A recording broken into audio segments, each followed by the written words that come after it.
रहीम students, आज हम पढ़ेंगे नज़म नात और इसके जो शायर हैं वो हैं एहसान दानिश। इनके शायर का नाम क्या है? एहसान दानिश। और इन्हें मज़दूर शायर कहा जाता है। एहसान दानिश को मज़दूर शायर कहा जाता है। आप 1914 में पैदा हुए और 1982 में आपकी वफ़ात हुई। एहसान दानिश एहसानुल हक नाम और दानिश तखल्लुस था। एहसान दानिश के कलमी नाम से मशहूर हुए। स्टूडेंट्स, जो MCQs अहम हैं वो मैंने आपके सामने हाईलाइट कर दिए हैं कि एहसान दानिश जो था ये इनके कलमी नाम था और ये इसी वजह से मशहूर हुए। दानिश जो था ये इनका तखल्लुस था। इनके वालिद जो थे वो बहुत गरीब थे। आपने अरबी और फ़ारसी हाफिज़ मोहम्मद मुस्तफ़ा से पढ़ी।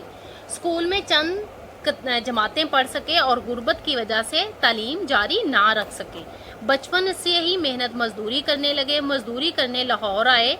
टोइंटें दोई, यानी उन्होंने बहुत ज़्यादा मेहनत मजदूरी की और इसी वजह से उनको मजदूर शायर भी कहा जाता है। काजी मोहम्मद ज़की की महफल मिली, सोहबत मिली तो शेर कहने लगे। एहसान दानिश कादरुल कलाम शायर थे, यानी वो महारत रखने वाले, अपने कलाम पर महारत रखने वाले शायर थे। इनकी शायरी मशरकी अक़दार की आयनादार है, यानी वो उनकी मशरकी रवायात की आयनादार थी, यानी अक्स थी। इन्हें गज़ल और नज़म दोनों पर महारत हासिल थी, इसीलिए उनकी वजह शोहरत जो है वो उनकी नज़में थी। इनकी नज़मों में जहाँ आम आदमी के दुखों का इजहार मिलता है वहाँ कुदरती मनाजिर की उम्दा तस्वीर कशी की गई है। इन्हें मजदूर शायर भी कहा जाता है।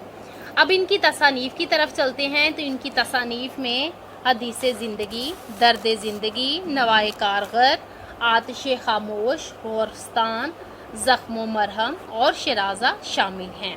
इनकी आप बीती जहान दानिश जो है, कौन सी आप बीती? इनकी आप बीती जहान दानिश जो है वो बहुत मकबूल हुई।